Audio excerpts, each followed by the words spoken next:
Bengaluru style దొన్నె బిర్యానీ. అబ్బబ్బబ్బబ్బా! అసలు voice over ఇస్తుంటేనే మళ్ళీ తినాలనిపిస్తుంది. సో, ఫస్ట్‌గా 750 గ్రామ్స్ చికెన్‌ని మ్యారినేట్ చేసుకోవాలి.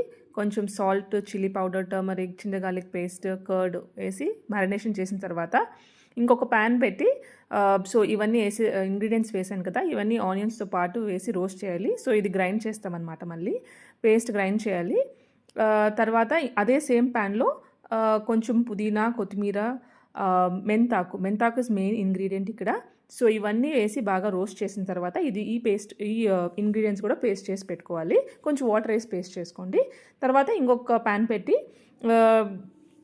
అన్నీ ఇక్కడ చూపించే ఇంగ్రీడియంట్స్ ఇక్కడ రాసున్నాను. సో, అన్నీ వేసేసి బాగా ఫ్రై చేసిన తర్వాత కొంచెం పసుపు వేయండి. పసుపు వేసిన తర్వాత మ్యారినేట్ చేసాం కదా చికెను.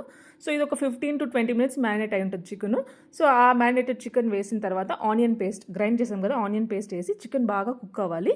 చికెన్ కుక్ అయ్యి ఆయిల్ రిలీజ్ అయిన తర్వాత మనం గ్రైండ్ చేసుకున్న గ్రీన్ పేస్ట్ వేసిన తర్వాత మనం బాగా కుక్ అయిన తర్వాత వాటర్ వేసుకోవాలి. వాటర్ 1:2 అనమాట. 2 గ్లాసెస్ ఆఫ్ రైస్కి 4 గ్లాసెస్ ఆఫ్ వాటర్.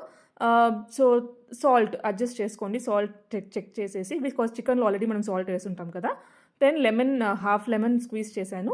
తర్వాత రైస్ వేసి ఇంకా రైస్ కుక్ అయ్యేదానికి మనం వదిలేసేయాలి. రైస్ కుక్ అయిన తర్వాత ఇది 100% కుక్ అయి ఉండాలన్నమాట. అదే మనం దమ్ బిర్యానీ అయితే రైస్ కొంచెం అట్లీస్ట్ 90% ఉడుకుండొచ్చు, కొంచెం పొడి పొడిగా ఉంటుంది. బట్ ఇక్కడ 100% కుక్ అయిన రైసు సూపర్గా రెడీ.